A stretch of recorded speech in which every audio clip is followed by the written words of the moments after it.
This podcast may contain language not appropriate for children. So, just be ready and don't be surprised if we suddenly start taking off our clothes. Just first taking off the jacket, then taking off the tank top. Just for some reason, having clothes off for a whole long amount in this arc.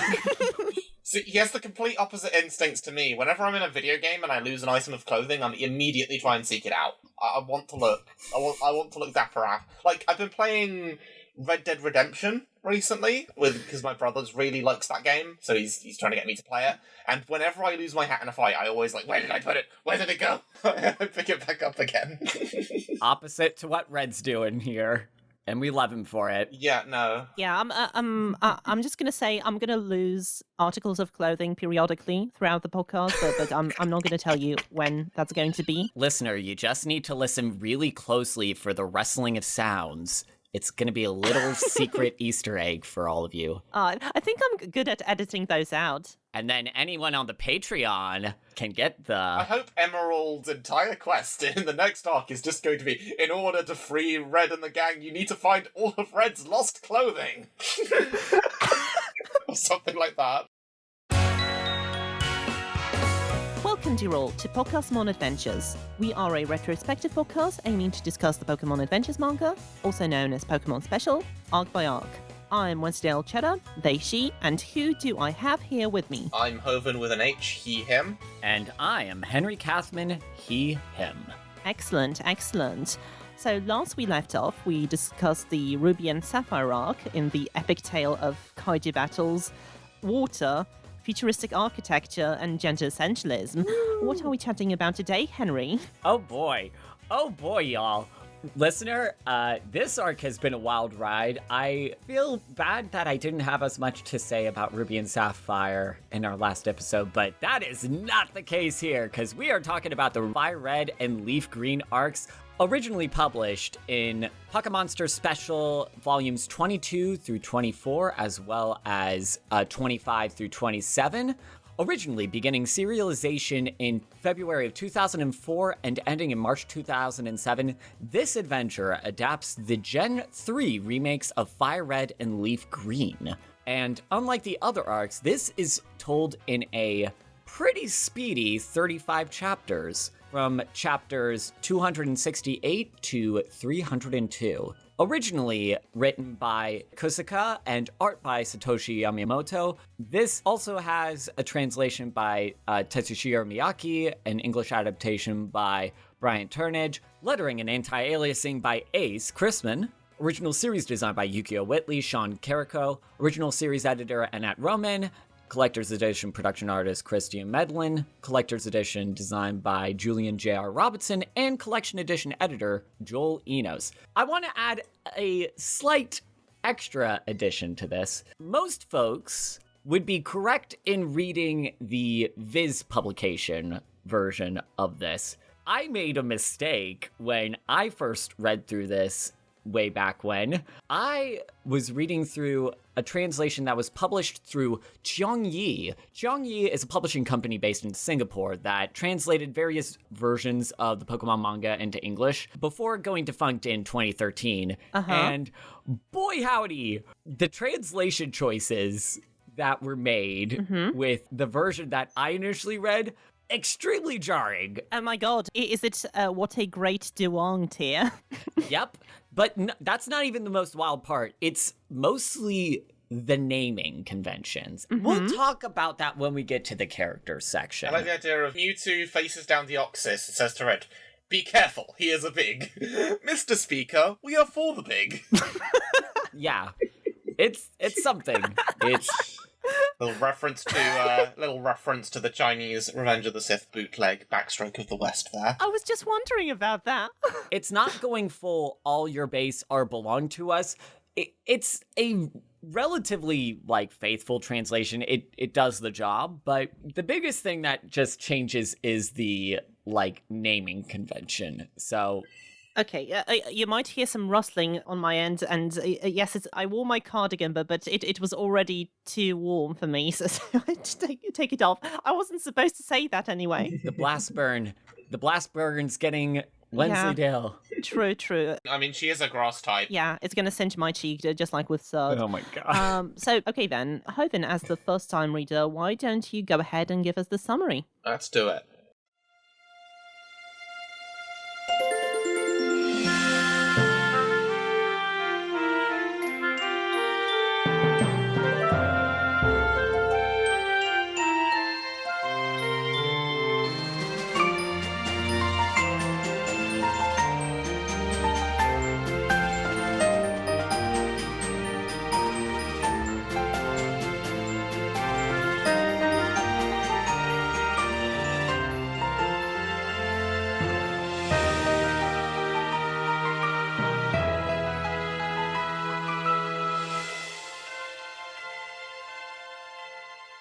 One, 2, 3, 4, 5. Everybody in the airship, so come on, let's ride to the Sevi Islands round the corner. Red said he took a nasty loss and he really don't want another. Lost parents like Green had last week, or the missing child of Giovanni. How bleak. We got Meteors, Mew, and Mewtwo too. But Team Rocket, what do they do? I remember very well that awful day. The region looked on in shocked dismay. These Dex holding heroes took a stand when Sir did something horrible. A little of Deoxys in my life. A little of Deoxys by my side. A little of Deoxys is all I need. A little of Deoxys is what I see. A little of Deoxys in the sun. A little of Deoxys all night long. Using calm mind like it's a sedative. A little bit of blood makes it your relative? Yeah. Brilliant. So, yeah, we return to the Kanto region with Red, Green, and Blue heeding a call from Professor Oak to relinquish their Pokédexes and head for the Sevi Islands. But a trap awaits them as Surd, Car, and Orm of Team Rocket have a dastardly plan involving Deoxys, a mysterious legendary that wreaks havoc throughout the region. Throughout all this, Green and Silver seek out their real parents, and Red has a crisis of faith, as Deoxys truly seems like an insurmountable opponent to face. Can they all learn the ultimate moves from the Ultimate Move Tutor Ultima for their starters? And also, can an old foe-turned-friend with ties to Team Rocket help him and the gang turn things around? Brilliant. Brilliant. I was really missing that musical number, the old classic, the old trademark. I'm hoping for more in the future. Hashtag iconic. I do them if they come to me. What can I say? Hoven, remind me again, I know you're a Gen 4 soul like I am. Like, what's your experience with Fire Red and Leaf Green? Yes. So, this was my introduction to Kanto. I honestly don't have that notable an impression of the games, though. Like, I was lent it by a friend. Obviously, the original 150 are a really good, solid bunch of Pokemon designs. Very iconic. But the region design is very linear and dungeon-like, and because I recently watched Tama Hero's video on Fire Red and Leaf Green, she was quite critical of those games. I don't necessarily resonate with every point she made, but one that I did find interesting is that the added complexity of Gen 3's systems actually end up slowing the game down quite a lot compared to the original, and I could definitely feel that in places where the game did feel a bit baggy for reasons that I couldn't quite put into words. I would have to somewhat agree. I've talked about this before. I briefly had like some time playing like Blue version when I was young, but Fire Red was like the version that I actually got to play for an extended amount of time, and this was the save file where I was still kind of figuring out like, oh, I'll just have one Pokemon and just make that my one strong boy, and then everyone else. So I was just rocking with a level 70 Blastoise, and all my other Pokemon were like level like 40. It was bad. Yeah, so it was me with Emerald then, basically. And the worst, and you'd think I would have learned my lesson the second time, but that time I had a Wigglytuff that just absolutely wrecked everything, and that ended up being my powerhouse. Yum-ta is what I'm going to say to that. The classic Wigglytuff from Explorers of the Sky. Just like that Wigglytuff, my Wigglytuff, I believe I called him Puffles or something like that. She was the absolute GOAT before a kid borrowed my copy and transferred it into his Pearl profile. Oh. That's shite. That's dastardly. It's okay. It's okay, Puff. I believe you're out there, and my heart goes out to you.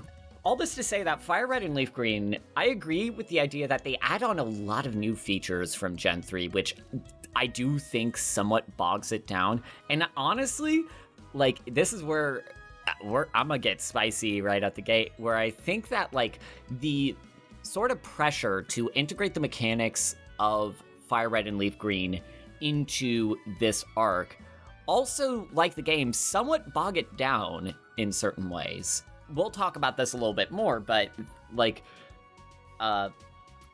so much of this arc is partially there to, like, just showcase, like, the new things that are in this remake of the game. Mostly the Sevi Islands, the Versus Seeker, the Fame Checker, and the new, like, special ultimate moves. Honestly, I wouldn't have expected that I would be the one defender of Fire Red and Leaf Green, because from what I remember, though, they are generally, like, pretty universally beloved games. Oh yeah, I mean, the core of them is fine. Like, the Kanto region is iconic for a number of reasons, and the Sevi Islands is a great addition as a post-game. My main thing is that some of the, like, little extra, like, features that they add, I think sometimes bog down the experience a little bit. In general, I like this arc well enough. I think I have a kind of a special relationship with this one, since I know that I just said that Fire Red and Leaf Green are well beloved in general, but I had a much more positive experience to the inclusion of Sevi Islands than some other players, from what I heard. First of all, I've always found Fire Red and Leaf Green rather breezy. I've always thought that there needs to be something between Cinnabar Island and Victory Road, because from my experience, there was so much grinding in blue and yellow. I never had the experience where I just trained one Pokemon and that was it. I would always make a team. But also, when I first played through it, in Italian, mind you, I was like, ooh, new stuff. There's a volcano. Finally, Moltres has a designated location rather than just being in Victory Road. There is this whole quest to search this forest to find the sweet lass, and there is more Team Rocket. I was like, hell yeah. Oh yeah, I'm a big fan of that. So essentially, I kind of liked Sevi Islands for the same reason I liked Gen 1 games. The very sandboxy in terms of the fact that you don't have to do them in order. And while they throw quite a bit of content at you, they don't throw a lot of plots, so you're free to imagine your own adventure. And this part of the manga is very much the same, except once again, the start of the arc just beelines straight past a ton of interesting locations, at least interesting to me, to get to the very, very long climax. Yeah. And just like with Johto, I kind of wish that it lingered on those locations a little, so we could see the sites, before they're immediately destroyed by Team Rocket. Yeah, I would be inclined to agree with that. Because I think for me, I've enjoyed each arc a little bit more than the last. This has somewhat broken the streak. It's not bad. Really? But, like, I did prefer the Johto and Hoenn arcs. I thought there was a bit more to them. I wonder how much of that is a testament to the fact that because this is tying into a remake of these games, and this is the first time that Kusaka had to, like, contend with the idea of, like, well, I no longer have, like, a full story to work with. All I have is the supplemental stuff that's, like, added on. I mean, I think, okay, to be a bit more, constructive, because I did enjoy this, I do think it takes a good advantage of how the manga is set out. Like, it gives the manga space to flesh out things that prior arcs were a bit too stuffed to do. So stuff like giving Mewtwo front and center stage here, because obviously he'd been more ancillary to the prior arcs, but Mewtwo's a big deal. He's got a big presence in Pokemon as a fandom, as a media entity. It's finally been given that presence within the setting, and also, how did I never see the parallels between Mewtwo and Deoxys until now? This arc sort of brought that into sharp relief. I felt like an idiot for not seeing it. Oh, yeah. It is definitely a reunion arc, which has its advantages. I have to stress, I really love reading these remake reunion arcs, no matter how they turn out. Because it's always an opportunity to catch up on old heroes, see how they grew up, get some interactions between Dex Holders from different gens. You definitely have some, like, interactions between characters you wouldn't expect, shedding some spotlight on some Dex Holders that were kind of absent from previous arcs, like Silver didn't have that much to do in his own arc. which is why I found it so disappointing when Brilliant Diamond and Shining Pearl got skipped over and Kusaka and Yamamoto moved straight onto Scarlet and Violet. They might not be great games or offer any new material, but still, I kind of want to see the Sinnoh trio again. I'm raising this bit because, okay, this is going to be an ad bit, which is why I've decided, well, if Kusaka and Yamamoto are not going to make it, I will.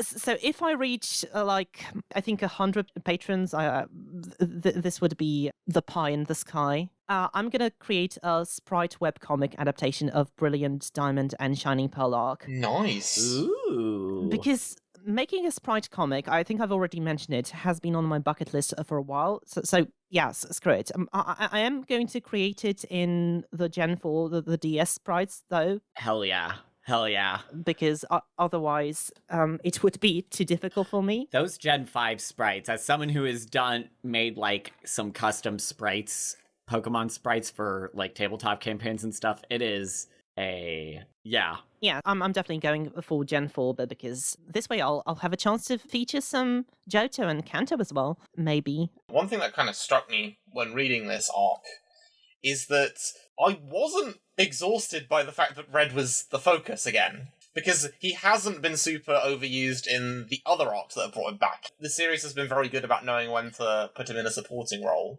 It's like, okay, yeah, no, it has been a bit of a hot minute since we focused on Red. So I'm pretty cool with this. Yeah, and I will say, it could have been very easy to make him, like, standard, like, shonen protagonist, like, the Pokemon fandom sometimes, I think, for lack of a better word, treats Red like he's Goku. This super powerful, the ultimate Pokemon trainer, and it's like you deify him. Yeah, exactly. And it's like actually seeing like that kind of like the fact that he's still like able to have like this sort of an arc and stuff as a character, and those kind of like internal conflicts that you wouldn't necessarily see as often in a more legacy style chapter like this one. Yeah, definitely.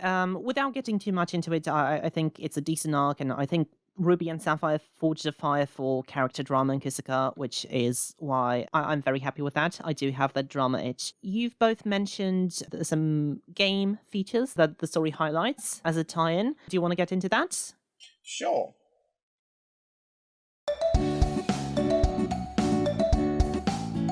Yeah, so Hoven, you previously mentioned that one of your criticisms of the Kanto was that it felt like sort of dungeon-like.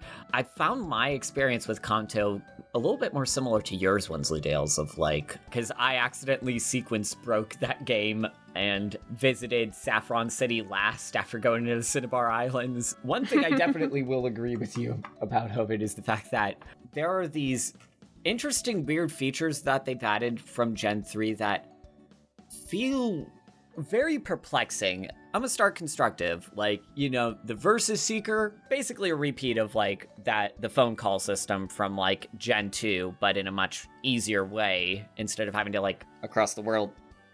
You can do it with every trainer. It's very useful for training. I love how they dedicate 3 pages to Bill explaining the Versus Seeker, which is honestly to me one of the most fun and useful key items in the game. For training specifically, only for Blue, the trainer, the designated trainer, to say that he doesn't give a shit and that it's useless to him. That's such a weird thing. I guess the idea is it fits in quite well with the idea of the Dex Holders being these returning champions who need to, weed out their foes from smaller fry, because it's, specifically to track strong trainers, it seems to be what they use the Seeker for. Yeah. To track down the Team Rocket members. Yeah. That's how they're, trying to distinguish it within, this arc. And I'll say that, I'm not sure how else you would go about, adapting a feature like this, because it is something that feels, very straightforward, that thing's inclusion was fine enough. It does seem like Kusaka has a quota and gets tired with the sheer amount of features that they did add in Gen 3. So the fame checker just becomes a simple voice recorder, which is I guess fine. Oh my god. It doesn't really function that way, but I guess they could have just had it a regular voice recorder and it would be the same, so why not make it the fame checker? I gotta say, of those Gen 3 features, the Fame Checker is just one of those things where it's like, what was the purpose just from like a game design? Like, it gives extra, like, information. I like it. You can get some character profiles for, like, some of the classic characters. That's true. It's like Wikipedia. I guess it's Pokemon Wikipedia. In terms of, like, one of the big, like, box features that, like, they had to include it does seem like a strange choice to make sure that the manga includes this. Because, like, to me, like, Fire Red and Leaf Green, like, the big features that come to my mind with it are the Sevi Islands, the Versus Seeker, and like those new ultimate moves. Like, I feel like it's a very interesting choice to have to include it, but I don't know. I am Game Freak, I guess. Honestly, I think that the Fame Checker should have been like a secret file that Team Rocket has on like the characters. It would have been better adapted this way, probably. I like that a lot, actually. That could be like a neat little like thing, and because the whole like initial parts of this section are focusing about there's this sort of mystery initially of like, oh, someone's targeting the Dex Holders, we don't know who and stuff, and like that could be like that seems like a pretty easy way to like integrate that kind of stuff. You've mentioned the ultimate moves. I really loved the way that they adapted like the 2 island mini games, like the berry picking, Dodrio race, and the jump rope as part of that, as part of like Ultimus Trials. I think that was a stroke of genius, honestly. Yeah, no, just like a big, ridiculous corridors just to get to her house. Yeah, that and having the ultimate moves be the big motivator in the first part of the arc. And then the last thing, those ultimate moves.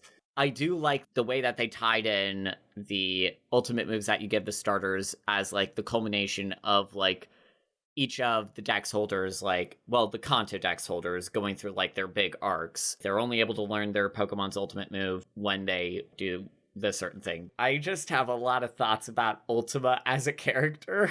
Maybe you're kind of onto the Goku comparison because it is kind of a Dragon Ball training arc. Yeah, that's kind of what I was thinking a little bit with that. One of the returning features that kind of hasn't been named in the Red, Green, and Blue arc, but has now, is the Self Scope.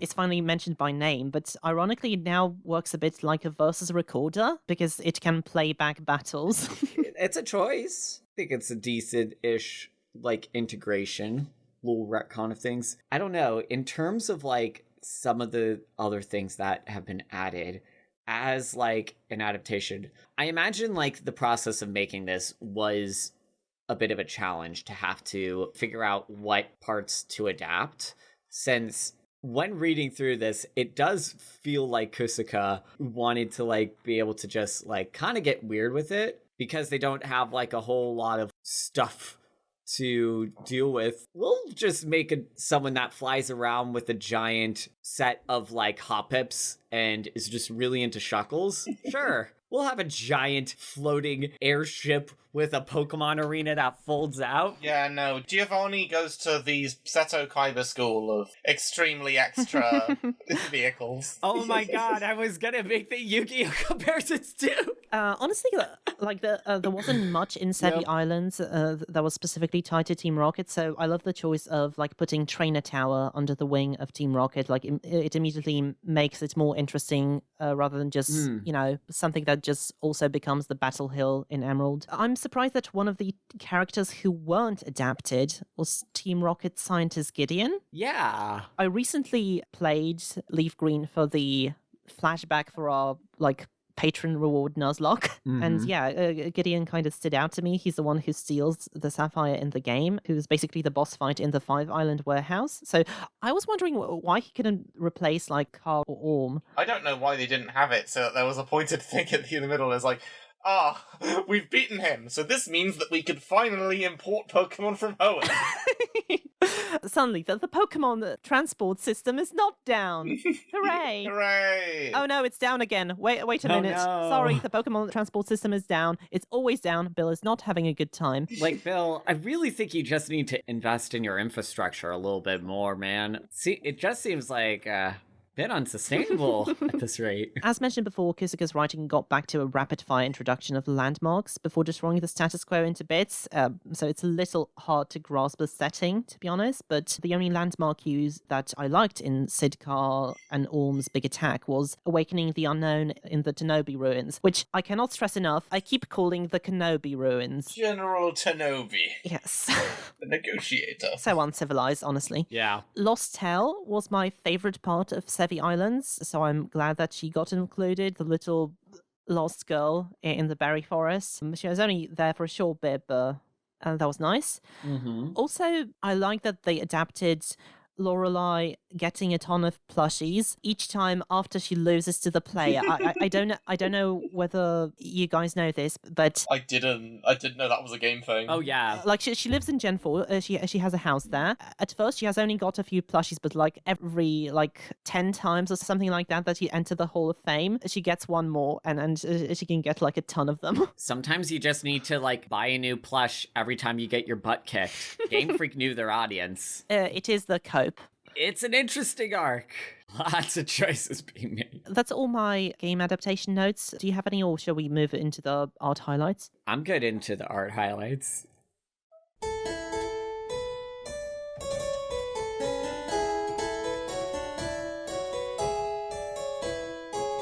So, Red with the collared vest is a very... We got to the Seto Kaiba comparisons earlier. It's a very Yugi Moto look. Yeah, there's some choices being made. I feel like the first thing that would be good to note is the fact that for the art, they did have to adapt the new character designs that were adopted for Fire Red and Leaf Green. I quite agree that Red is very slay in the tank top. For the longest time, Green's new, more game-accurate redesign has seemed so unnatural for me, and I couldn't put my finger on why. Because I've always liked the outfit, so fine, but well, this couldn't be right. Then it took me 2 read-throughs to notice her hairstyle has changed a lot. At first, it was not noticeable for me, since the fringe is still the same, but then I realized, well, of course, her ears are covered, and her hair now obscures her signature earrings. Plus, her hair ends don't stick out horizontally anymore.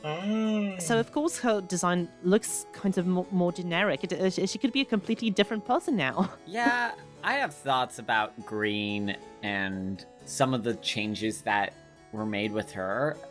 I get it. They wanted to, be able to make make it game accurate in some ways. They don't have to change her design too much to make it work, to the extent that I honestly wonder if the Game Freak people were, used the manga design for Green as an inspiration when they were doing the character design at all. Green's design in Red, Green, and Blue was based on the original girl main character design that was supposed to be featured, I think, but wasn't in the end. Yeah.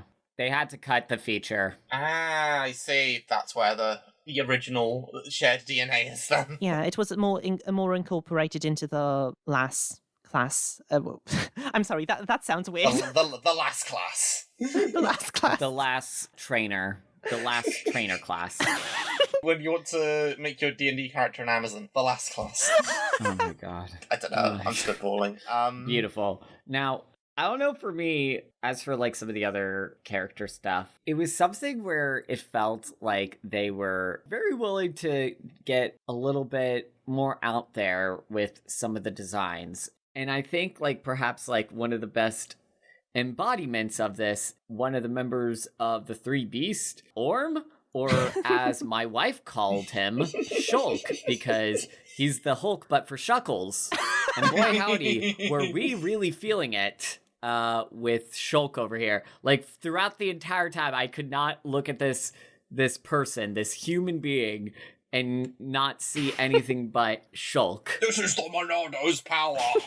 Shulk throbbing. I know his name is Orm, but in terms of the other art, the only other panel that I want to highlight is this one panel where Red is jumping down and we see Venusaur from a lower perspective, and it sticks out to me because, wow, we do not see Venusaur from a lower angle that often, probably for good reason, because this panel looked I initially had such a hard time when I looked at this panel. I was like, what Pokemon is? And it's without the leafage. It's initially hard to tell, but oh no, I found that very funny. Yeah, it kind of seems like they're supposed to be like more, I don't know, more chin below, but it's very obscured. Yeah, I think that's just like a layout thing. I'm not going to be too harsh on Yamamoto on this thing. Like, there are a lot of like really complex like panel layouts. We got a lot of spreads through this thing and a lot of stuff where we're constantly seeing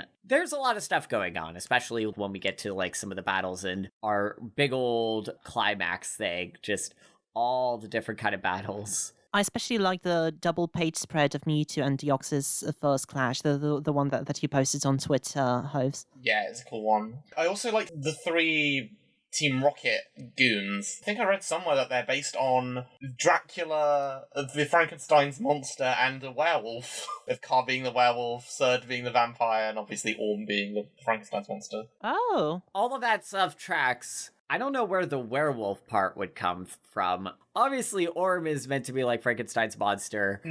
Surd is kind of wolf-like, I suppose. I guess. I don't know. Surd gave me like, because they're all like crafty and like techie, they gave me more like Kitsune vibes. Dr. Frankenstein vibe. Yeah.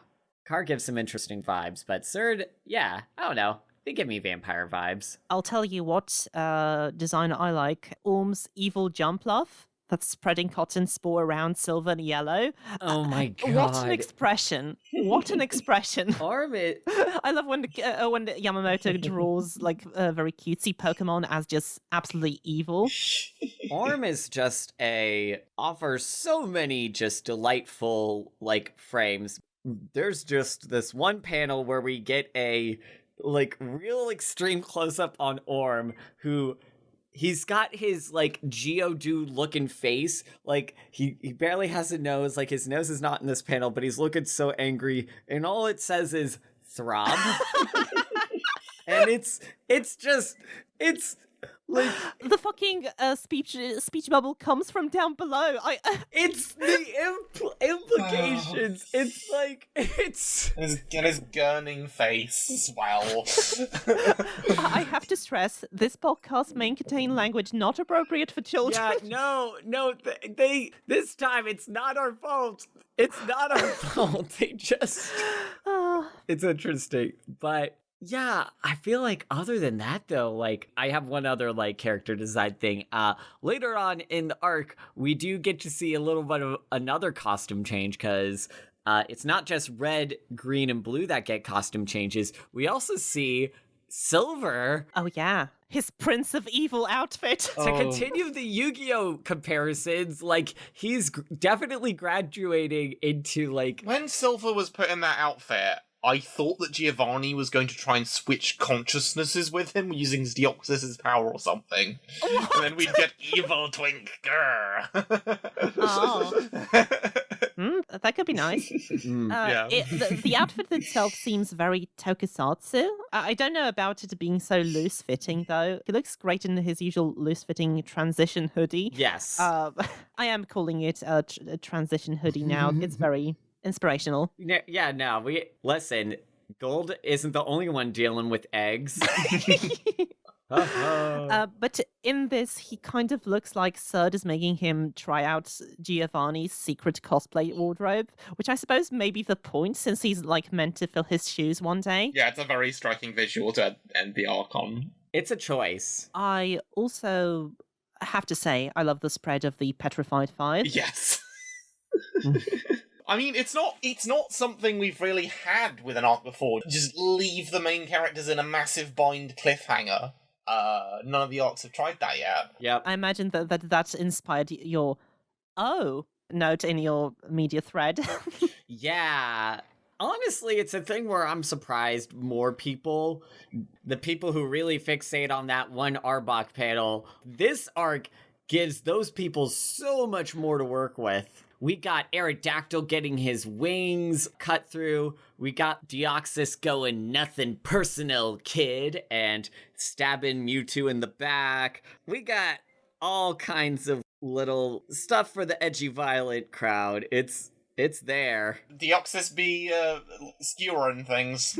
They do be skewering things. I do have a complaint, though. Green's parents are always drawn so bloody derpy. Oh my god, yes. The fact that they seem to have like two expressions, one dull sadness and the other is dull happiness, and the fact that they just never speak makes it even funnier. It is, yeah, like, I get what they're going for. They're trying to put a lot of build-up into, like, this reunion for, like, Green and stuff like that, but it's one of those things where, like, her parents we don't get much insight into their personalities as people or anything like that, which I think somewhat downplays that impact. Yeah, it felt like there was going to be more going on with them. Mm-hmm. What seemed like kind of a mystery surrounding them, it just ended up being that they were very underdeveloped damsel characters. Yeah. Honestly, I headcanon them now as non-verbal. Why not?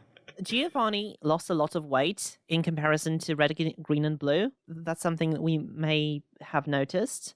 Oh man, I don't know, like, I feel like they also really twinkified Red and Blue in this one. There's this one panel. Oh yeah, the BL panel. Oh, hell yeah. Like, there are some panels in here where it gets, like, the people that be shipping, like, Red and Blue they be feasting on that. It's, yeah, no, honestly, now Kiss, yeah. Honestly, like, it's no wonder that they are quite a bit taller. They are 16 now, which is something different than what we usually get for Pokemon protagonists. Is it just me, or does Lorelei not serve as much as she used to in Yellow? I think that's one of the things that comes as a result of them making Lorelei no longer as big of a villain. Like, she's now, like, done, like, her heel face turn, and it's not as, like, imposing or anything like that. Yeah, my last one is just, polo shirt blue is my favourite look for him so far. I've always been a fan of it, thought it looked dope. Oh, nice. I still like the purple turtleneck, but yeah, that's a very good look, though. Alright, shall we get into the Dex Holders character discussion? Yeah, let's get into the Dex Holders. No, Oh, no. God. I like that Yellow has that little Goku moment. The Scouters are just either useless for reading her Pokemon's levels. Because they're entirely emotions-based. You know, some trainers just go off of vibes. Yeah, at the start I didn't like how it was like so literal that she can raise her Pokemon's levels with the power of her feelings, but I do like the idea of her being the secret MVP, like the biggest threat that even Serta wants to avoid. Mm-hmm. All the while not even being able to beat a single one of Blue's like B-team Pokemon. I do love an underdog. Yeah. I think it's pretty neat. I don't really have many complaints about the Dex Holders. Actually, I don't know, I kind of wish they gave Green more to do, other than, like, be unconscious and freak out about her parents. Yeah. She gets the pep talk in with Red, which is a nice scene, but yeah, more scenes where she kind of stands out on her own terms would have been appreciated. Which is interesting because, like, Fire Red and Leaf Green, that was one of the big selling features of the fact that, hey, you get to revisit Kanto, but now you can also play as a girl. And that felt like something that it would have been cool to make it more of Green's story. Oh boy. Not that I disliked what they did with Red. For some reason, yes, this Leaf Green storyline is not very green focused. I wonder why that might be. Yeah. I guess we'll never know. I guess we'll never find out. But oh boy, am I glad that Green is at peace with her life right now and that she has reached the end of her character arc. Does she have to lose her personality with it too? Okay, I'm glad you said that, because yeah, I kind of wished that Green got to do more Lupin the Third type stuff. Yeah, there was literally a bit where they had to break into a building, but instead it was like, no, let's chop off the roof. Exactly. I am simplifying things a bit. I like seeing a new side of Green, like her calm determination to save her parents and her growing so close with Red and Blue to have an honest heart-to-heart to win. But I'm not gonna lie, I'm missing like the sly trickster Green who always has a triple ruse up her sleeve. I hope it's not the last that we're gonna see of that. I do like the emphasis on her acing the accuracy of Hydro Cannon like immediately. I've said a lot of things about Kusaka and gender roles, but I do have to admit he doesn't shy away from making the girls powerful as fuck. Yeah, I think that there is a pretty interesting shift that you do see in some of these characters.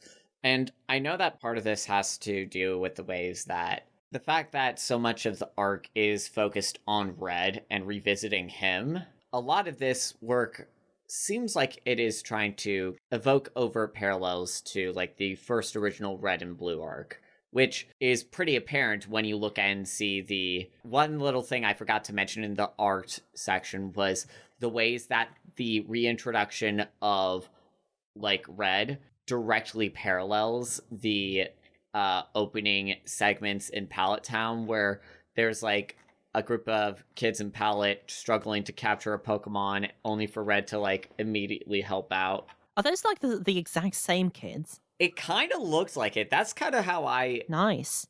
I saw it. Like, those kids looked a little bit older, and they still can't freaking catch a Pokemon to save their life, which I find very funny. Yeah. It's different seeing like Red and Blue make this journey pretty much the whole way through together, given how often they separate in like previous stories. It definitely seemed like those two were supposed to be the focus of the arc that's called Fire Red and Leaf Blue. Well, actually, the localized titles switched them around. This is what my one complaint about it. I'm not going to hark too much on it, but like there is a moment where they exchange the starters, and yeah, it's time for the bond of the two original rivals to shine yet again as they exchange the Venusaur and Charizard to finally become Fire Red and Leaf Blue.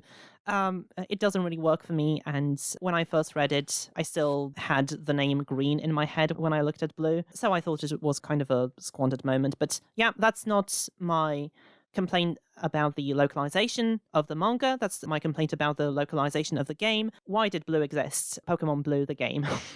I feel like if we're going into character stuff now, I don't have many other sort of thoughts on like the main Dex Holders. Yeah, me neither. We got like the little introduction bit where it went into the backstory of how Green and Silver escaped, which is like, I guess, a nice way to kind of bring things back around full circle, and to kind of, I guess, ground us back to this region. But yeah, they didn't really interact with each other that very much, but that's because Silver had his plotline of rediscovering his parent, and Green kind of had the motivation of that, but not much of a plotline. Yeah. I kind of find it thematically relevant, since I'm going to get into this later, but so much of this arc is like about searching your own identity. It's no wonder that Silver kind of separates from Green here to kind of get out of her shadow and just try to just look for this kind of information on his own. And I also think that Yellow and Silver are a very cool team up. Yeah, I think so too. Especially since like they have such contrasting personalities. And Yellow is also like a very good person to like be paired with, since she has this connection with Viridian, and the fact that Giovanni also has that connection with Viridian, and Silver's kind of dealing with his daddy issues and stuff. That feels like a interesting kind of way to be able to translate that kind of stuff. Yes, I also love how everyone goes, "She's older than me," whenever they meet Yellow. A small bean. I like how she puts on her hat when she needs to hype herself up. That's a cool way to introduce that old design element of hers that's got kind of phased out. It's like me in Red Dead Redemption 2. Aww. Yeah, gotta get the hats on. When it comes to like the bond between Yellow and Red, I like the setup and payoff on Alakazam tracing Choo Choo static in like the faux gym battle, and then Deoxys using skill swap on Polly to get the ability damp to prevent the last Fortress from exploding. Yeah, I also love that when Red defeats the last Fortress, it's through kindness, like not allowing it to faint. Hey, not just kindness, but also through shirtlessness. Let's not forget that. Yes, I'm sure. I'm sure that the Fortress failed that wisdom save and got charmed. So coming back to Red, we haven't had this kind of moment of Red questioning his ability in a long while. And I really like the campfire scene and the build-up to it with the 5 Island mob rejecting his help. I do have a drama itch, as you know, so that satisfied it quite well. I love how Blue has this cold-blooded explanation of him and Red not actually having to fight to get the ultimate move during the trials. So one of them could just give up, but nah, there's no way that he wouldn't go all out against Red. Yes.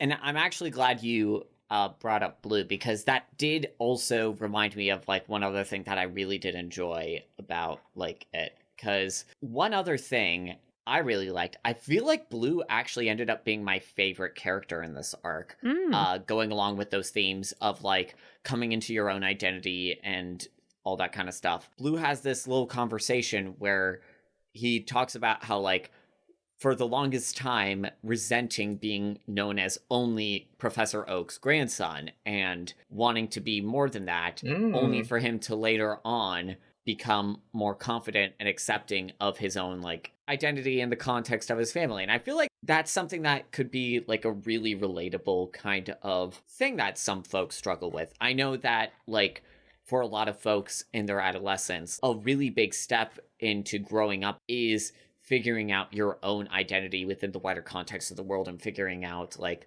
how do you reconcile your own self from the identities of your family, who you would likely feel the most connection with. I don't know. I think that's a neat little addition that I'm glad that they added in. Yes, I very much like his complicated feelings towards Giovanni as a kind of distant mentor through his book, and like how he simultaneously admires him and detests him. He has a couple of interesting roles in this, apart from just trying to save his granddad. I like that he kind of takes up being the leader in the group, in the La Resistance against Team Rocket. That's one nice element, that every single person in the Sevi Islands is your enemy. Oh, the misery. Yeah. His cyber battle of Porygon 2 versus the Rocket supercomputer is great. It's very Frutiger Aero-like. Yeah, because we've not seen Porygon doing crazy computer stuff before this part.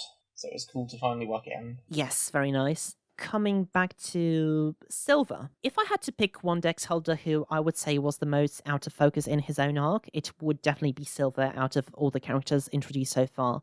And it's a good thing that Kusaka must think so too, since he gets a lot of spotlight in this one. Yeah. It is such a good moment where he wakes up next to the unconscious Giovanni, and he just knows what Sir told him was all true.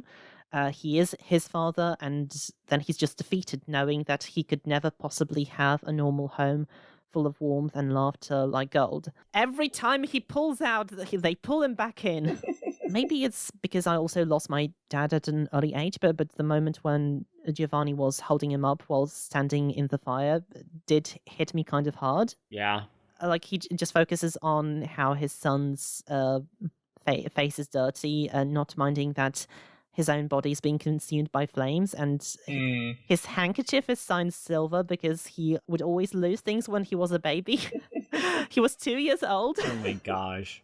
Yeah, that is something, I don't know, that is an interesting little addition when it comes to, like, Giovanni as a character. And the only thing Giovanni wanted to do was see his son before he succumbed to his illness. I don't know, he may be a leader of a crime syndicate, but still a better dad than Norman. Yeah, no!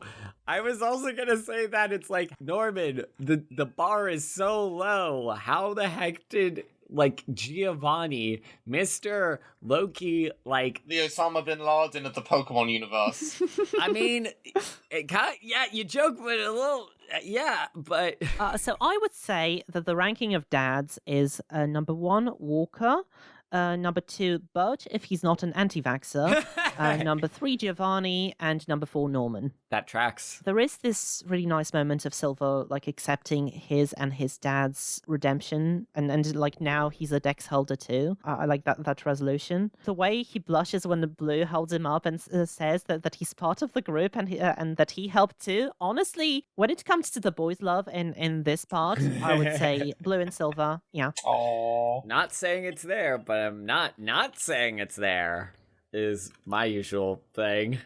Is that whenever I see those piercing gazes into each other's eyes, and I think that's all my notes on the Dex holders and Giovanni. Okay, so let's go into character discussion for the supporting cast. Let's get into the supporting cast. Okay.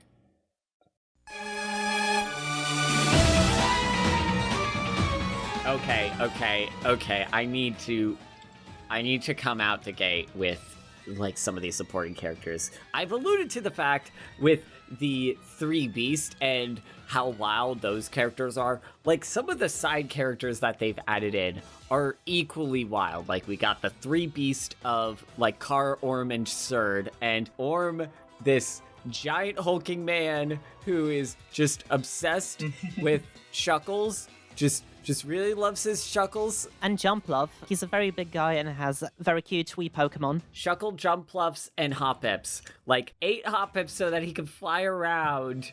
It makes me really wonder, like, what Team Rocket's predilection for Pokemon-based air travel is, considering we got Team Rocket's of the anime's Meowth hot air balloon, and now we have this Hoppip. It's wild, but the character that I most lost my mind at was Ultima.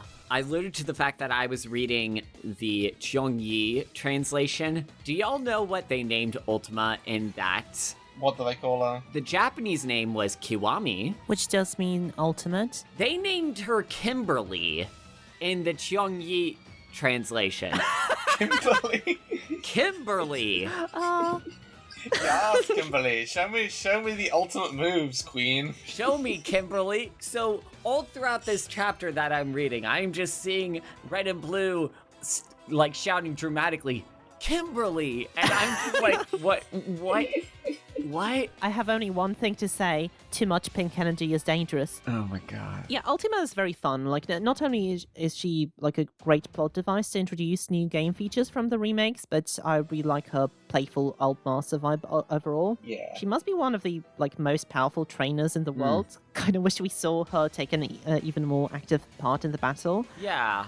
At parts, she kind of replaces Green as the schemer, and I kind of hate that. Yeah. Like when she uses the kid's distraction to retrieve the map to faraway islands. Yeah. Yeah, it's a thing. Oh, Kiwame is like a play off of the Japanese Kiwamiru, which means to master or to carry to the extreme. So that also tracks. And I can only assume that they named her Kimberly because... Well, it sounds similar.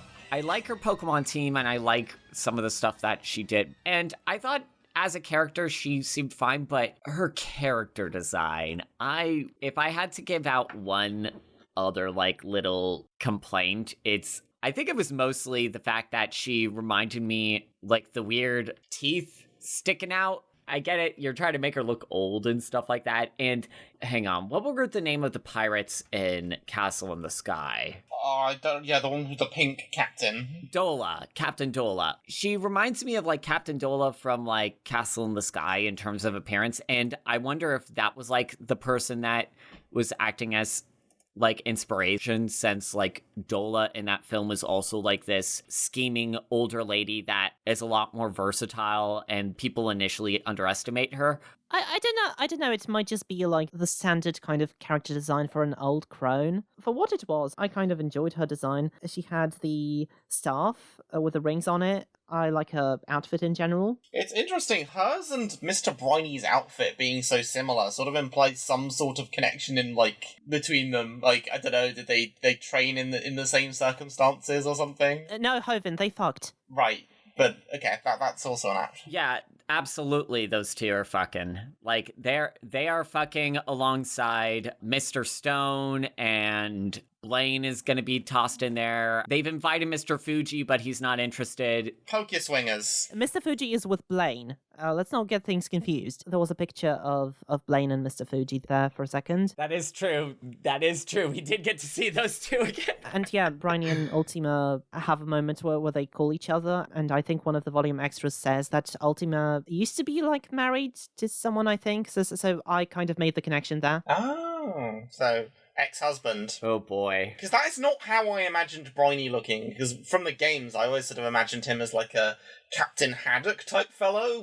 Sort of casual sailor digs on. That's another thing. They work in ancillary characters from Hoenn, like Lynette and Briny. Yeah. Because Hoenn is just so goddamn stuffed to the gills as a region that you kind of have to do that. You can't include everything in the Ruby and Sapphire arc. Yeah, I knew Bridget was like in Pokemon Bank, but I never realized that she actually came from Pokemon Box on the GameCube. I like the Pokemon Transport lot with like Lynette being so clumsy, and Celio had a battle with the civilians. That was quite fun. I've always liked Bill. Oh yeah, Bill shines again in this. He's He's trying his best, and he's just having the worst time. He also regains his southern accent after losing it in Gold, Silver, and Crystal. That's right! So he doesn't have as much of a major role as he does in previous arcs, and even as a fan, I have to say, thank Arceus for that. At least he doesn't eclipse the Dex Holders. The shipper in me was happy to have him keep an eye on Green while she was in the hospital. Also, he was pretty angry at Blue for reading her diary so nonchalantly while it was a whole moral dilemma for him.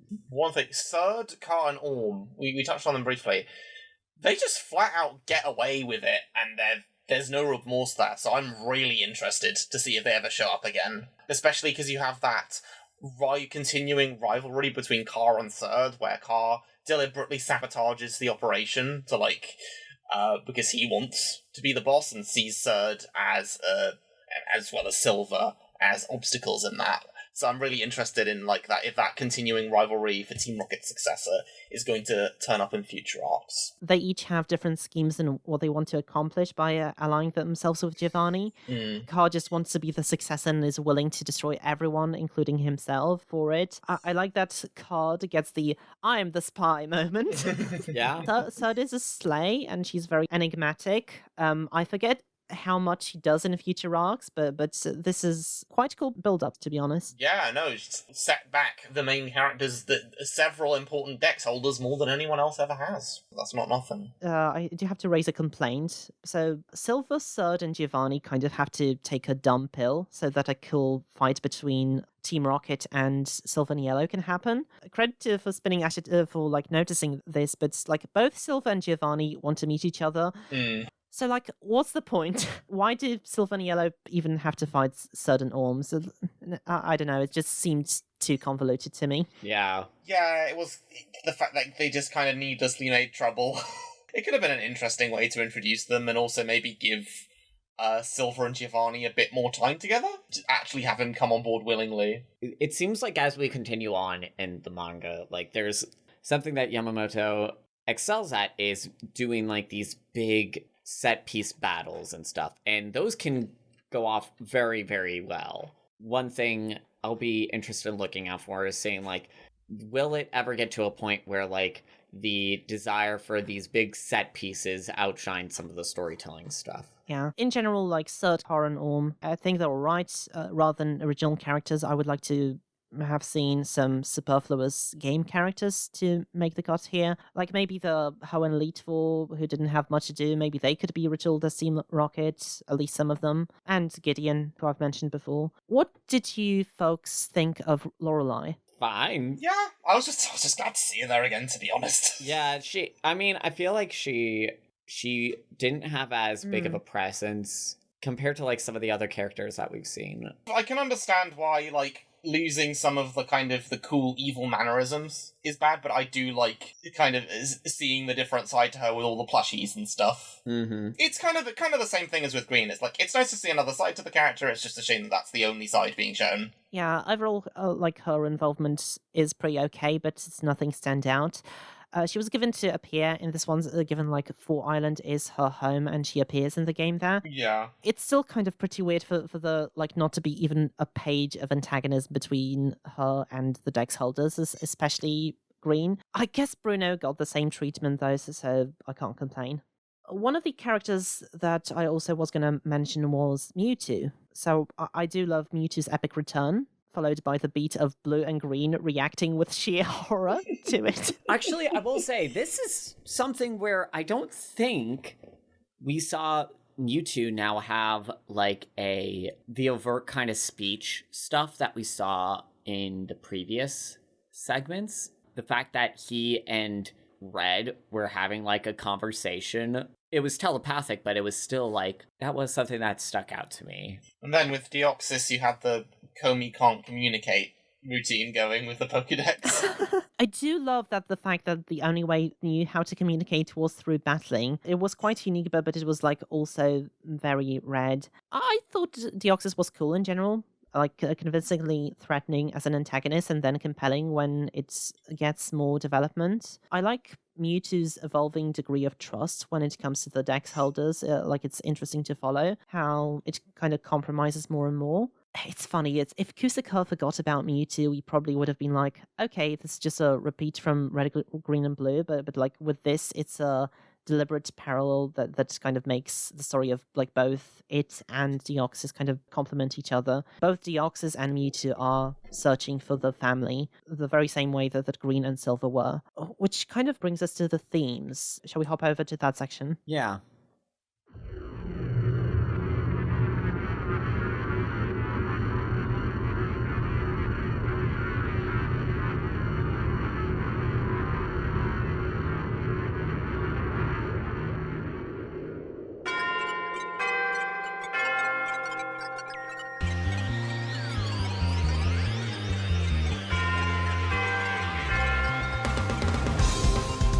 Much like the Fast and Furious, it's got family.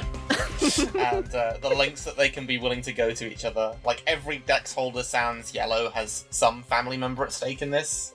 And obviously there's the stuff of, like you said, searching for identity with Mew and with Deoxys. Deoxys always seemed like, for me, maybe it's because I watched like the Destiny Deoxys film, and that was my introduction, but like Deoxys always felt like for lack of a better word, like they make Deoxys seem so alien, and whenever Pokemon tries to do stuff with Deoxys, they end up having a fun time because it gives them a chance to kind of lean into like those sort of almost Lovecraftian kind of horror vibes that they don't as often get to, and I think it's neat when that happens. The unknown, kind of broadening the scope of the world. Look out! It's the unknown! It's the unknown. How does this compare to the game backstory? Because I just sort of understood the Pokemon as just being entirely alien. Yeah, that's the vibe that I got. This kind of complicates it a bit and makes it so that it's not entirely from terrestrial sources, but there is a lot of human involvement of how Deoxys came to be. Yeah, I don't know, like, because I'm pretty sure that the alien DNA in a meteor lands on Earth and it becomes Deoxys. Should we talk about the sibling thing? Sibling thing? The surprise relative. I don't know, maybe it was just the translation that I was reading, but like... There's found family, and then there's found family biological. Yeah, we should probably be more specific about it, so I'll give a brief recap. So we're in the themes section right now, I assume. This is usually the section where I have some sort of big rant that reveals my big gripe about the arc, or with the series as a whole. I'm sad to report that I don't have a rant this time, but I do have a small complaint. Yellow revealing Giovanni had the miraculous foresight to collect a blood sample from Red during the battle in the Viridian Gym, contaminated with debris, no less. Wouldn't it be easier to steal one from a fucking hospital lab, my dude? Yeah. I know a lot of the series is built on contrivances patched up with the rule of cool, but this is just too silly, I'm sorry. Yeah, it's so... It's the mother of all retcons. Yeah, retcon. Retcons. I don't think anyone says retcon. I mean, we're not cops. You can say retcon if you want. Hell yeah, descriptive grammar, let's go. So yeah, I would say that the main theme of this part of the manga, and something that also kind of serves as a bespoke focus of the whole series, is like bonds and connections, and yeah, the Fast and the Furious trailer voice family. So there's like familiar and ancestral connections like between Blue and Professor Oak, Green and her parents, Silver and Giovanni, but there's also things like Red's rivalry with Blue and how they want to challenge each other even in dire circumstances. Then there's like Red's newfound bond with Mewtwo, Mewtwo's severed bond with Blaine, the fact that Mewtwo decided to trust Red unconditionally, and Red's mysterious premonitions about Deoxys. There's Yellow's bond with her Pokemon, strengthening them on a very literal level. And there's even minor stuff like Mr. Briny being revealed as connected to Ultima, Mr. Fuji being friends with Blaine, the sheer number of people tied to the creation of Deoxys, like Professor Cosmo, Courtney, Giovanni, Red. Blue kind of basically spells it all out when, through his words, he allows Silver to take pride in Giovanni as a father, if only partially, and mentions his own impulsive protectiveness of his granddad. Yeah. I think that's pretty neat. Even in like the escape, like the first chapter of the arc, Green's flashback, Price keeps a statue of him surrounded by the children he kidnapped, portrayed as a big happy family, kind of signaling that even he craved connection with them desperately, though he only knew how to form it with like coercion. There's kind of a parallel between Winston and Deoxys here, because like Deoxys is also struggling with forming connections other than what it has been socialized to do, battling. And Red and Blue also kind of mirror that, since the connection has been formed through battling too. I completely see all that. Yeah, no, I'm not gonna. I didn't pick up on many of the thematic things that are going on in this arc, but yeah, no, you pretty much hit the nail on the head. Yeah. Thank you. Well, another important theme I would say is like the search for identity and purpose. So first, you have Red despairing that he's nothing without his Pokédex, and thus not deserving of it. There's him struggling to find a personal reason to go after Team Rocket and Deoxys, and then finally finding it. There's Deoxys being deprived of its identity. Giovanni literally says that oh yeah, it's just like Mewtwo, but only without the consciousness, and thus better. And then it finds a purpose in its search for its counterpart that was lost. And then Silver and Green turn to their ancestry to form their identity. Plus, Silver experiencing a crisis of identity once he finds out Giovanni's his dad. Yeah, I agree. I think the fact that this arc is acting as a remake, or at least acting in response to a remake about these games, like, it's good to be able to, like, it could have been very easy for them to just do, like, a simple retread of, like, existing grounds, but it feels appropriate that now that we're having a chance to revisit these characters, that we're actually getting a more exploration of, like, well, who are these people as characters, really? Like, what makes them tick? What is going on with them? The more exploration of that kind of stuff, I think, the better. Definitely, yeah. Shall we move on to volume extras? Yeah, let's do it.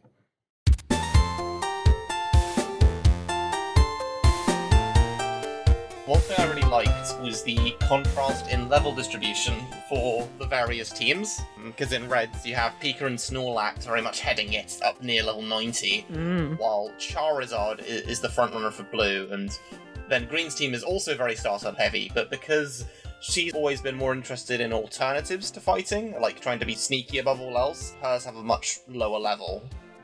Also, she's not caught up in rivalry with either of them, which they are with each other. So there's that. Yeah, very much so. I was surprised by how much of a sausage fest the 5 Dex Holders teams have been. Like, I can pretty much count the number of female Pokemon on one hand, like Jiggly, Nidorina, Choo-Choo. Am I really missing anyone? Yeah, No. Jesus Christ, Kisika. I think it's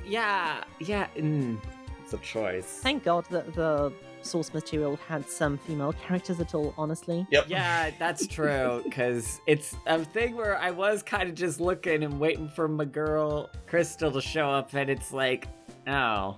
Chapter 268, The Escape, was a story originally featured in an elementary school magazine. I thought Korokoro was already an elementary school magazine, so does Kisika mean a different one? That it used to be an original story, not tied to the Pokemon franchise before? The impression I got is just that it was featured in a different magazine to what this usually runs in. That was my reading of it. Right. I like Yamamoto's note about only being able to draw Red with ease after seeing him vulnerable and being able to connect to him better.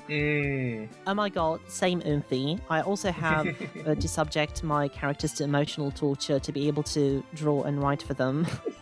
I think Hoven, you can attest for my D&D characters. Yeah, a lot. For Yamamoto's other notes, whenever Yamamoto tries to talk about the plot, he sounds so bloody generic. He's such a Captain Obvious. He's like, you see, in this volume, Red and Blue go back home, but they find a new challenge, and I think they will have to overcome that challenge. How will they do it? See, I don't know. I guess we'll find out this volume. Wow, it's a mystery. It kind of reads like a very last-minute book report for school. I did like the one comment that highlight the fact that, during the publication of this arc, Gen 4 came out. We're already that misaligned. To the extent that the games are quite a bit ahead now. Mm-hmm. Yeah, that's right. I think for some reason Kizuka assumed that Diamond and Pearl were on the Wii or something like that. No, because he also mentioned Battle Revolution, which is on the Wii. That game was sick. He's like, oh my god, I get to import my games from Diamond and Pearl and play them with 3D models? Holy crap, play Pokemon with 3D models, this is so cool. And then I didn't realise that, that would just be the entire series after a certain point, and then I'd be like, no, go back to sprites, please. Yeah. I feel like I'm going to be the only defender of Oras when we get to it. We'll see. For some reason, the profiles on Team Green say that Red evolved her Clefairy using his Moonstone. Green was the one who did it, right? Am I misremembering? I don't remember. Hang on, let me double check. Huh, yeah. The only Pokemon to evolve in this arc were greens. Interesting. Clefairy evolved into Clefable, in the red, green, and blue arc. At the very least, I think. Yeah. I like how Collector's Edition Volume 9 includes a small blurb for every arc up till now. Surely it can't be leading up to anything climactic next time, can it? Yeah, definitely not. There's a picture of every Dex Holder, region, and professor too. Okay, everyone, I have terrible news. It seems that Yellow's uncle is not, in fact, Fisherman Ralph, but Fisherman Wilton. So big sad. Big sad. However, he will always be the Ralph of our hearts. R.I.P. Kings. Kizuka also considers Deoxys the main character of the arc, apparently. Interesting. I don't know how much you view that. I thought Silver was the main character of Fire Red and Leaf Green, honestly. It's kind of... I can see why you could view him as, just as much of a focal character as the Dex Holders. Though, to me, yeah, it seemed to be kind of equal billing, but... Yeah, between Silver and Red. Yellow's profile says, it is said that every 10 years a girl is born who is imbued with psychic powers from the Viridian Forest. Oh my god, has Lance just been confirmed as a trans man? Ooh. That's brilliant. Ooh, could be cool. Okay, that's... Yeah? Yeah? Yeah? Yeah? Let's just continue making noises. We'll just start making more. This is just the rest of the podcast. Just, what? What? God, no, wait, no, we're getting into Tim Allen territory. Abort. All right, let's get to the wild observations. Okay. So, the seismic toss from Blue's Macho to Red's Snorlax. Again, is this a good use of high Pokemon level on a bulky Pokemon, or a waste of potential type effectiveness? Discuss. It was like Machamp who used it, right?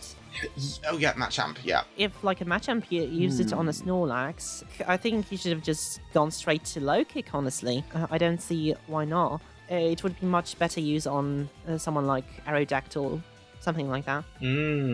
Yeah, no, low kick is... Yeah, that's completely right. Because you also get the type effectiveness on top of it being very well suited to Snorlax. Yeah, and you want to use Seismic Toss on someone who has high defense or special defense, but low HP. Because if the Pokemon has a lot of HP anyway, then what's the point? I wonder if in the original, the passwords to the Team Rocket warehouse were also rejected chapter titles. So in English, they're examine the execute and Kibitz with Kabuto. Are they versus execute and versus Kabuto in Japanese? There's a player in my Pokemon tabletop campaign right now who is using Kabuto. Their backstory is that their ancestor was the person that discovered the dome fossil. Oh, that's great. Their last name is Kabuto for that reason. There's some fun things with that. I don't know, anytime I think of Kabuto as a Pokemon now, that's... Whenever I saw Kabuto, the character in Naruto, I would just think of the Pokemon, so the other way around. I thought the name was based on a piece of armor, helmet, something. That would not surprise me as a dome fossil. Okay, I feel like we have to check, honestly, to do our due diligence. Yeah, it's the helmet. This is the helmet that we're talking about from Samurai Armor. Okay. Of all the things to bring back, I didn't expect Giovanni's stupid slogan.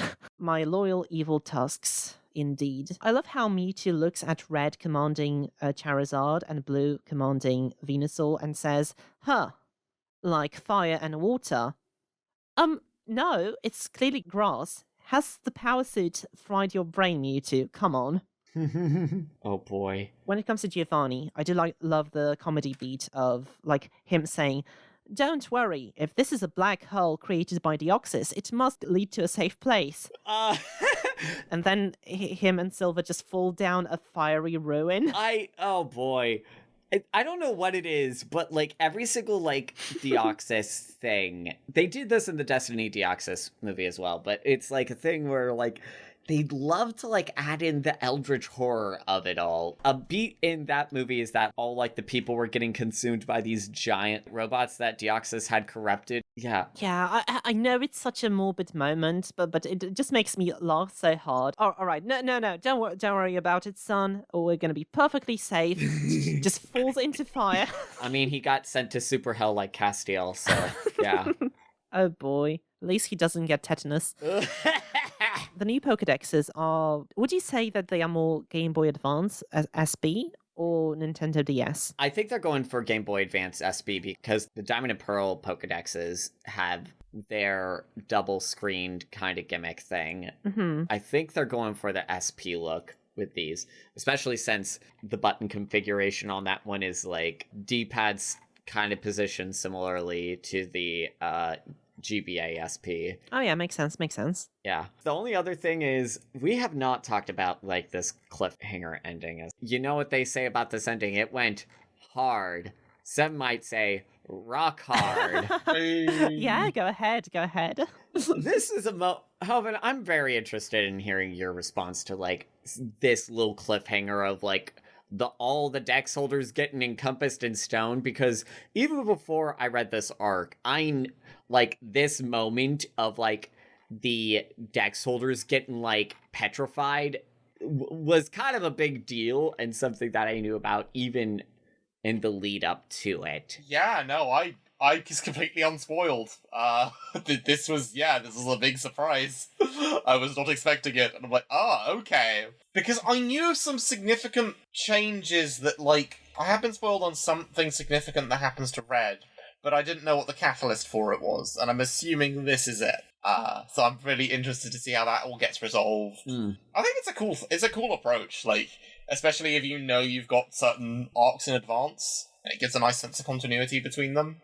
Like, they've clearly known that the Emerald arc is coming for a while, and I'm assuming that's where this gets followed up on, because I don't think Pokemon Adventures likes to hold on to plot threads too long before resolving them. I'm eager to read it. It was very abrupt, so it kind of reminded me of the note that we had in Red, Green, and Blue. No denouement at all. Yeah. Nope. Green does not get to talk to her parents. They don't say a single word. I love it. Mm-hmm. I think that's all my wild observations. So, Henry, shall we get into your anime comparisons? Yeah. Woo! Well, if we're going with anime observation, honestly, the point that I made about the whole Destiny Deoxys kind of thing, because there really aren't a whole lot of other, like, main, in terms of, like, the anime comparisons. The Savvy Islands are not ever really showcased in as much detail in the Pokemon anime. Granted, the, like, Battle Frontier area, Gen 3 notoriously went on for such a long freaking time in the Pokemon anime. It went so long while we were waiting for the Sinnoh region, and this was kind of the stage where I actually kind of fell off the Pokemon anime, where I was like, okay. Yeah, I know there was one episode where Ash got possessed by like something and became evil in like the at the Battle Frontier. I mean, do you have any idea how little that narrows it down, Hoven? There are so many episodes where that happens. He was in the Battle Pyramid and he was using a Sceptile. Yep. That's true. I looked it up like a few days ago. I think there was one episode with Mount Ember that was like translated instead as Mount Magma with Richie. Yep. The character from like the original series. Yeah, the Kanto like rival during the Indigo League. Yeah, I don't know what happened in it though, but that was the only time the Savvy Islands were featured. I would not be surprised if they made it named that way just because they realized, oh man, we have not done anything to tie in. Considering that like Ash has always been just inextricably and, like, inexorably tied with, like, Gen 1 just because of his comparisons to, like, Red. They probably did not feel as much need to, like, directly tie in with Fire Red and Leaf Green, like, when those games came out compared to, like, promoting the other generations. I suppose I don't know. I read it somewhere, but it's not really verified. That like the Sevi Islands were kind of supposed to be the manga taking inspiration from the anime from the Orange Islands arc. Yes, Which kind of makes sense because like we have Lorelei being featured in Four Islands, whereas she was kind of gym leader. But she was named as Prima, but it was clearly Lorelei's design in like one of the islands. Yeah, okay, so there is one little weird thing. Like, there's a place called Naval Rock, there's a place called Naval Island. They're both outside of the Kanto region. The Orange Islands are, like, a lot more different in structure. Like, they kind of made that arc as, like, a little filler thing before they could get the gold and silver, because they were waiting for that. I personally have a lot of affection for, like, the Orange Islands arc in Pokemon, but it had the second best opening theme. Yes. Yeah, Pokemon World, banger. It is a pretty big banger, but it is, the Orange Islands are a lot more similar to Alola in terms of like their more tropical aesthetics and like the non-traditional gyms and all that kind of stuff. But aside from that, yeah, there aren't really a whole lot of other like major like anime comparisons that could be made in this arc, which is honestly welcome for me, considering the fact that so much of my reading of these stories feels like they've been like told just from the main comparison of like comparing it to the anime. So it's nice to like be able to shift to something different. I suppose, yeah. There was one like comparison of Orange Islands with the games was I kind of thought that with the four leaders and the Elite Four, yeah, maybe that was supposed to be the adaptation of the Elite Four, especially with like the champion of the region also having a Dragonite, but it obviously wasn't the exact same. And I suppose Sevi Islands are more of a comparison in like the vague concept more than the execution. So yeah. Are we ready to ace some cues? Let's ace some cues.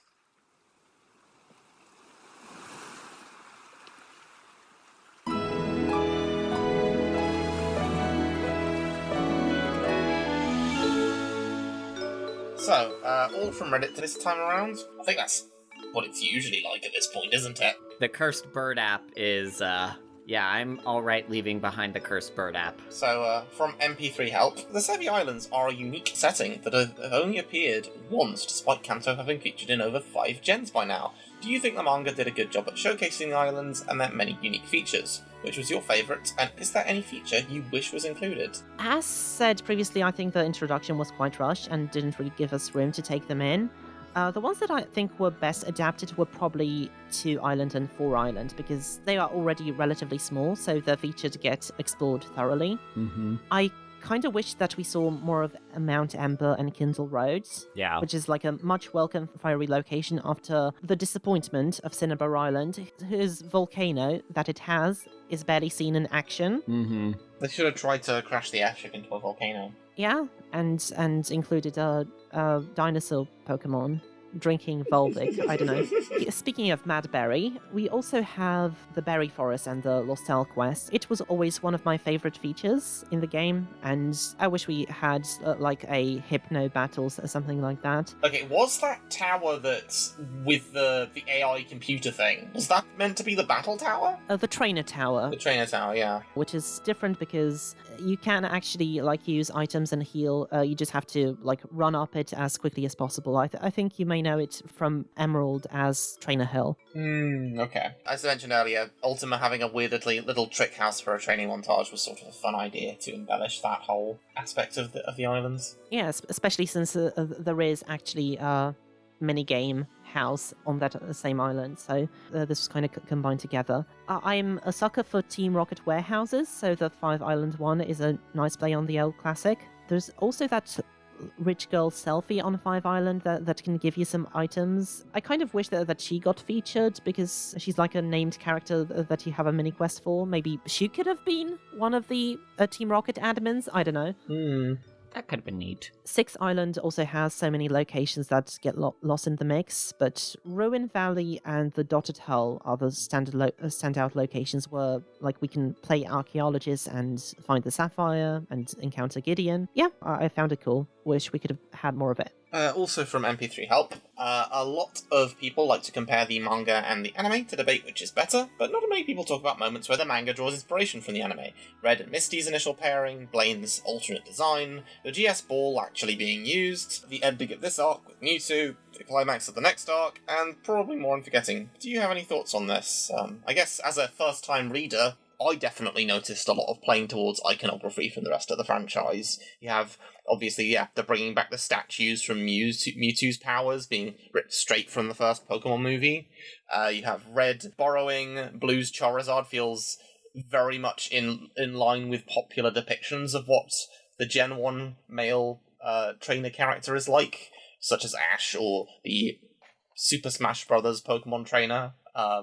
It's often a thing. It's like, the red stand-in has a Charizard, generically, is kind of a running thing throughout the franchise. Yeah. I don't know. As, like, the big anime enjoyer here, I feel like there's some purist within the Pokemon fan community that, like, they just fixate on one single segment of the fandom. But I don't know.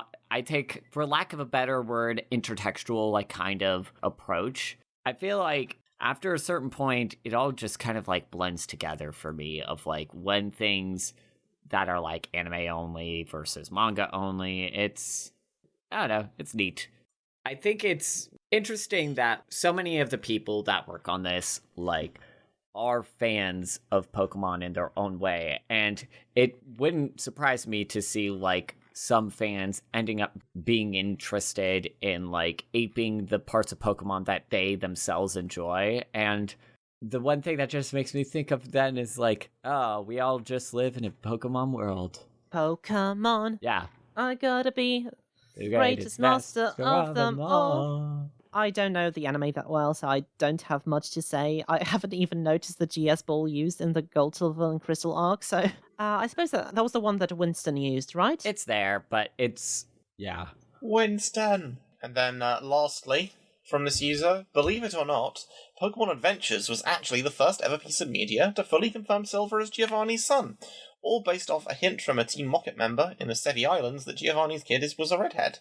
You can save this question for the Heart Gold Soul Silver video, but how do you feel about the differences in Giovanni and Silver's relationship between the games and the manga? Yes, that's also information that we got from Gideon. Yes. I never knew about the Celebi time travel scene in Heart Gold and Soul Silver. My god, these remakes are packed with so much good stuff. I love Heart Gold and Soul Silver. Mm-hmm. I mean, obviously, Silver naturally comes from a very different place here, being orphaned from his father for most of his childhood in this, whereas Game Silver is entirely focused on strength, and his big disappointment from Giovanni stems from that, whereas in Manga Silver's case, he's had an entirely different emotional journey, so he just doesn't like the evil stuff his father does. Manga Giovanni gets a more sympathetic kind of approach where he heroically sacrifices himself. Yeah, and the big difference here is Silver has been with Giovanni for the red, green, and blue games, and only later just got abandoned or just ran away on his own. So I'm assuming that they have been just a big happy mafia before Red happened. This time travel scene is actually quite cool. Like, not only you can time travel back to the confrontation after Giovanni's loss, but you can also battle Giovanni, preventing him from joining back with Team Rocket during the assault on Radio Tower. I still kind of prefer the manga separated at birth story, but this scene definitely explains a lot about why he was so focused on gaining power at all costs, which was also introduced in the original Gold and Silver, so yeah. Yeah, I'm inclined to agree. It also kind of recontextualizes as Giovanni actually really wanted to reunite with them. It fully clarifies that. The next one is from Lady_Platinum on Reddit, who says, what is your favorite panel from Fire Red and Leaf Green, whether it be for the art, meaning, comedy, or emotion? And I think, for me, it will definitely be Mewtwo handing Lorelei out to Red on a big spoon. That was very funny. Found this in my soup. Do you want it? I'm sorry. I have to go with Mr. Shulk, Mr. Shuckle Hulk. Throbbing. He's ready to fuckle with the shuckle. All right, Lady Platinum, I'll give you a non-comedic one. So I really like the multi-panel sequence of the Deoxys changing forms and outspeeding Mewtwo. I mean, okay, yeah, that is pretty good. It's very dynamic. I like a well-paneled fight scene. I've got one more dramatic one, which is in Green's flashback chapter. The first time Green and Silver take off their masks. That was a very cute moment. Actually, if I could give a serious answer to that little reintroduction of Red and Blue back in Pallet Town as a little callback, it's a nice little bit of like nostalgia, obviously, but I don't know, I still appreciated it.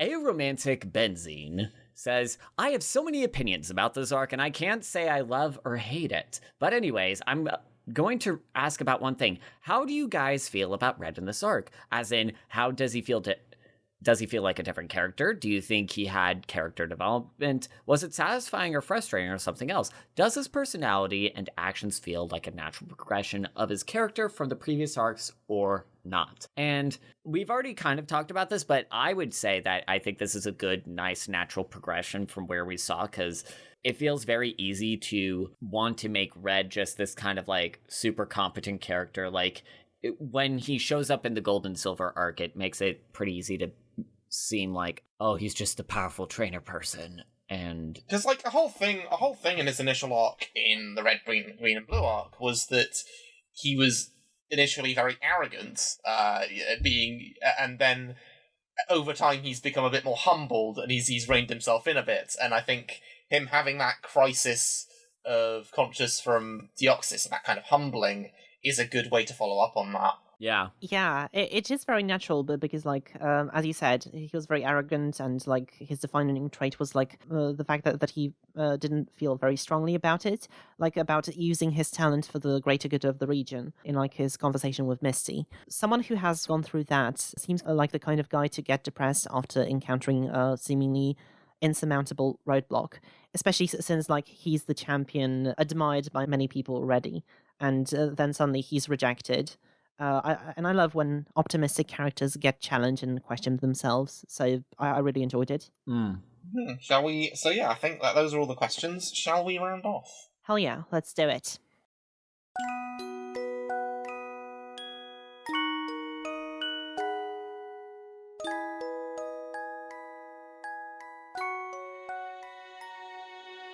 All right, so that is going to do it for the 5th episode of Podcastmon Adventures. It was 5th, wasn't it? Okay. Yep, it is 5th. Number 5. 6th if you count the introduction episode. But yeah. Right. You can listen to us whenever you listen to your podcast. linktr.ee/Wensleydale Cheddar is where all the links are. Patreon.com/Wensleydale Cheddar is what helps us pay the bills. So if you want us to devote more time to making the show better, consider supporting us there. In return, you can get your name in the YouTube credits or get access to some bonus content. For example, the complete Nuzlocke of Pokemon Soul Silver. It's 120 episodes. That's, my god, you can just access for $1 a month. Yeesh, wow. And I'm still releasing the episodes in order on the website because Patreon likes there to be a number of posts every month, but you can DM me if you're a backer and I'll link you the playlist. We are also starting an Emerald Nuzlocke with Hovin playing. Ooh. That's being recorded for years in advance. Plus, by becoming a backer, you can help us reach more ambitious goals. In addition to making, perhaps, a fan comic of the Pokemon Brilliant Diamond and Shining Pearl arc, we also have goals like making a special episode about the Pokemon Sun and Moon anime, or a video about Poland as a hypothetical Pokemon region. So remember that much like the Kenobi ruins, the YouTube algorithm is a dark abyss of sorrows and woes from which channels like these never surface, and what helps us navigate it is liking, subscribing, and sharing the podcast with a friend. On my YouTube channel, you can also get access to my manga video essays and Duckface Diaries, a retrospective podcast where Hoven and I cover the cult sci-fi manga World Trigger volume by volume. Henry, where can people find you? You can find me in a lot of places, but one of those places is not Twitter. I'm not calling it X. IMO, Twitter is the one thing you can dead name. You can find me on YouTube, youtube.com/Henry Katzman, as well as my Blue Sky, which is actually going to be something that I'm more regularly posting on now, which is henrykatzman.bluesky.app. My Tumblr, which is actually the most tolerable social media platform for me, henrykatzman.tumblr.com, which has all of my stuff, YouTube videos, art, podcasts, tabletop RPG stuff. As we are recording this, I recently released a video analyzing the Moomin video game Snufkin, Melody in Moomin Valley, developed by Hyper Games and published by Raw Fury. I feel pretty proud of that one. It was the best video because it had a Polish reference in it. Oh yes, it did, and it had and it referenced a specific part of Polish politics that the fact that I used the phrase "this theory postulates" in a completely unironic, straight-faced manner should be indication that, oh boy, we're getting academic in this video. All of this stuff. Oh, you could also see it compiled on my official compilation portfolio website, henrykatzman.com. I'm working to update that more a little bit, but one thing at a time. And all of this is supported at patreon.com/Henry Katzman. Alrighty, Hoven, where can people find you? You can find me on Twitter at Hoven with an H and Blue Sky at Hoven with an H, where I have exclusive manga threads. Ooh. Yeah, the threads are on Blue Sky at the minute. So if you want to see my reactions to iShield 21, the awesome American football sports manga by the duos behind One Punch Man and Dr. Stone, give that a watch. I'm also currently doing a big wheel of catching up on loads and loads and loads of manga that I've been behind on. Wheel by which I use like a wheel of names to randomly pick what order I read them in.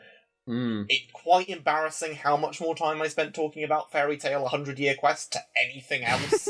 Sorry, Wensleydale. That's just how my brain's wired. And if you can check out Hoven's Hideaway, my old podcast, where we talked about a lot of dedicated subjects. If you liked the reveal about the sudden blood relation between Red and Deoxys, consider the Food Wars episode where that reveal happens between two characters.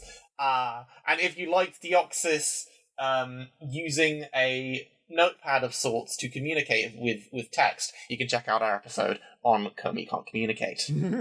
Excellent. If you're lost with all those links, go ahead and check out my Linktree. Once again, you can find all the links, including our socials, at linktr.ee/WensleydaleCheddar. Send us emails, questions, comments, suggestions at wensleydale013@gmail.com, or follow us on Blue Sky. Links in the Linktree. And our Twitter ads are at Podcastmon Adventures, or individual Twitters at Wednesday Cheddar, at Hoven with an H, at Kathman Henry. A sincere thank you to Zame and Nick Roseline Olekshak, whose wonderful music you could hear throughout the show, as well as Pixel Partitus with the excellent harpsichord rendition of Sinan. Zame is currently releasing a lot of pitches for what the music for Pokemon Legends ZA is going to sound like, so give those a listen. And Nick's Hoenn themes are so good that I keep playing them whenever I have an opportunity to.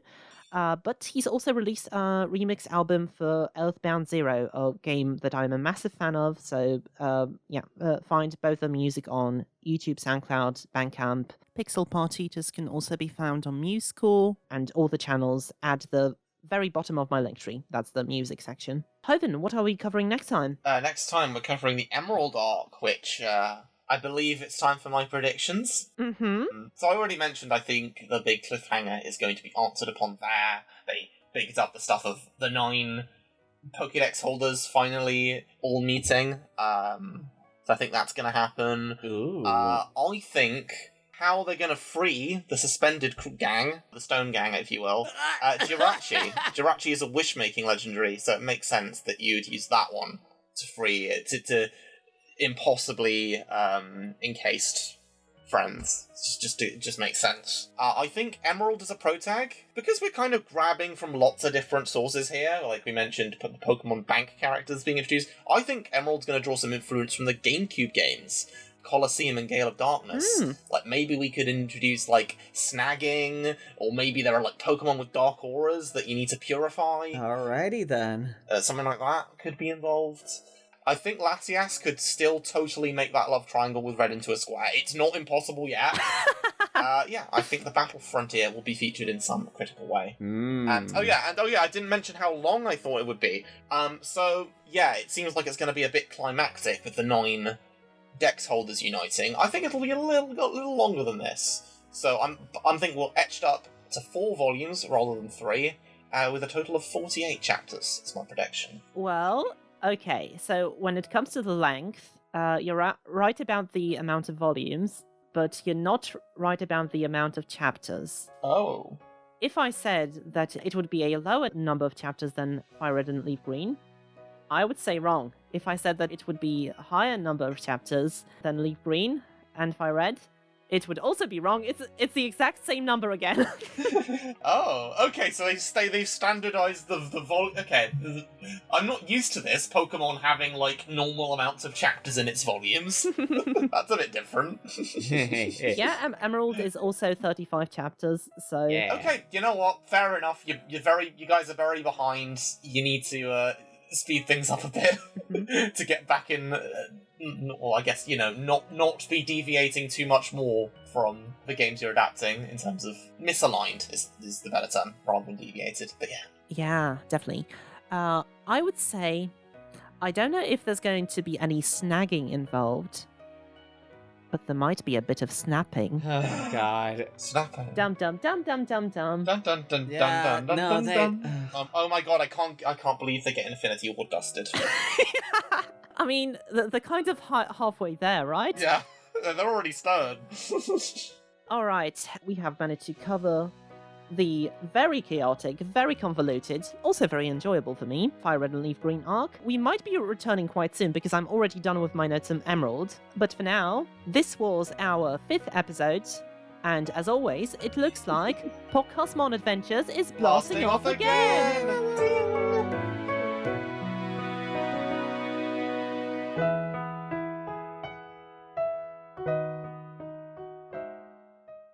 Oh boy, look at this Hoppip flying next to us. Oh no! Does someone have the ability damp? Oh, I think Orm's a bit damp at the minute. All right, time to put on all of my clothes. Oh good, I'm naked. Okay, I'm stopping the recording.